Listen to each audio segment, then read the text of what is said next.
بسم اللہ الرحمن الرحیم۔ حضرت سیدنا عبداللہ بن عمر رضی اللہ تعالی عنہ سے روایت ہے کہ وہ فرماتے ہیں نبی کریم صلی اللہ علیہ وسلم نے ارشاد فرمایا، دنیا مومن کے لیے قید خانہ اور قحط سالی ہے۔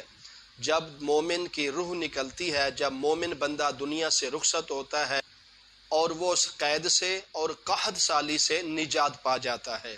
اسی طرح ایک اور روایت میں ہے، حضرت عبداللہ بن عمر رضی اللہ تعالی عنہما فرماتے ہیں کہ دنیا کافر کے لیے جنت ہے اور مومن کے لیے قید خانہ ہے۔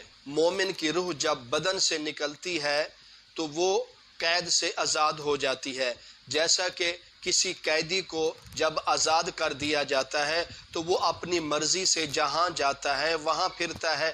تو اس لیے مومن کی جب روح نکلتی ہے، دنیا سے رخصت ہوتا ہے، تو پھر اس کو آزاد کر دیا جاتا ہے۔ اگر وہ نیکوکار ہے تو انشاءاللہ اس کے لیے جنت ہے، اس کے لیے جنت کی نعمتیں ہیں، اس کے لیے اللہ کی رحمت ہے، آپ صلی اللہ علیہ وسلم کی شفاعت ہے۔ اگر وہ برا ہے تو اس کو اس کی سزا ملے گی۔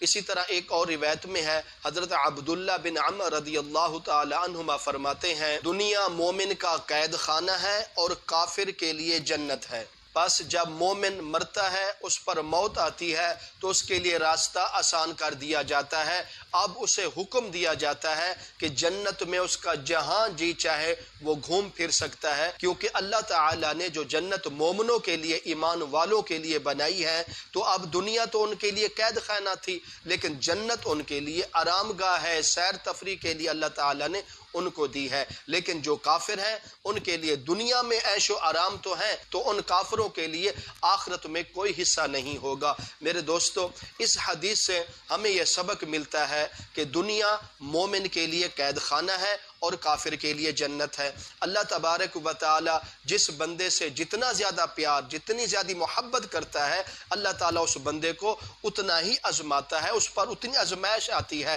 جب وہ بندہ، مومن بندہ، ایمان والا بندہ اللہ کی آزمائشوں سے کامیاب ہو جاتا ہے، صبر کرتا ہے، شکر کرتا ہے، تحمل سے زندگی گزارتا ہے، تو اللہ تعالیٰ کا ہر وقت شکر ادا کرتا رہتا ہے، تو اللہ تعالیٰ اس بندے کو دنیا میں تو جتنی نعمتیں دیں گے، لیکن اس کا جو صلہ اللہ تعالیٰ نے اس مومن کے لیے، شکر صبر کرنے والے شخص کے لیے اللہ تعالیٰ نے جو آخرت میں صلہ رکھا ہے، اس کا انسان تصور نہیں کر سکتا۔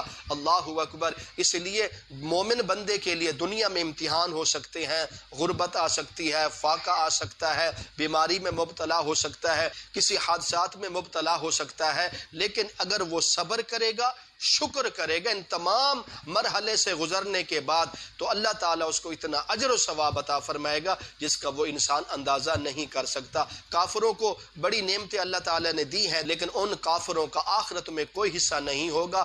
کافر اور غیر مذہب لوگ آخرکار وہ جہنم میں جائیں گے، ان کا ٹھکانہ جہنم ہے۔ مومنوں کا ٹھکانہ، ایمان والوں کا ٹھکانہ، جن لوگوں نے اپنی زبان سے لا الہ الا اللہ محمد الرسول اللہ پڑھ لیا ہے، وہ لوگ ضرور جنت میں جائیں گے۔ تو اس لیے ہر مسلمان کو چاہیے، دنیا قید خانہ ہے مومن کے لیے اور کافر کے لیے جنت ہے۔ کافروں کو دیکھ کر یہ نہ کہا کریں کہ وہ کافر ہیں، ان کے پاس محل ہے، گاڑیاں ہیں، پیسہ ہے، وہ بہت عیش و آرام سے زندگی گزار رہے ہیں، ہم کلمہ پڑھنے کے بعد، ایمان لانے کے بعد ہم غربت اور فاقے میں ہیں۔ بھائی اگر اللہ نے ان کو دولت دی ہے تو ان کا آخرت میں کوئی حصہ نہیں ہے۔ اگر مومن کے پاس فاقہ ہے، غربت ہے، امتحان ہے، پریشانیاں ہیں، تو اللہ تعالیٰ اس کا اجر ثواب بھی آخرت میں بہت زیادہ عطا فرمائیں گے۔ اور اہم بات سن لیجئے، اللہ تعالیٰ جس بندے کو جتنا زیادہ پیسہ عطا کریں گے، اس بندے کو آخرت میں اتنا ہی حساب دینا پڑے گا۔ اگر کوئی تھوڑا مالدار ہے، تھوڑا پیسہ اس کے پاس ہے،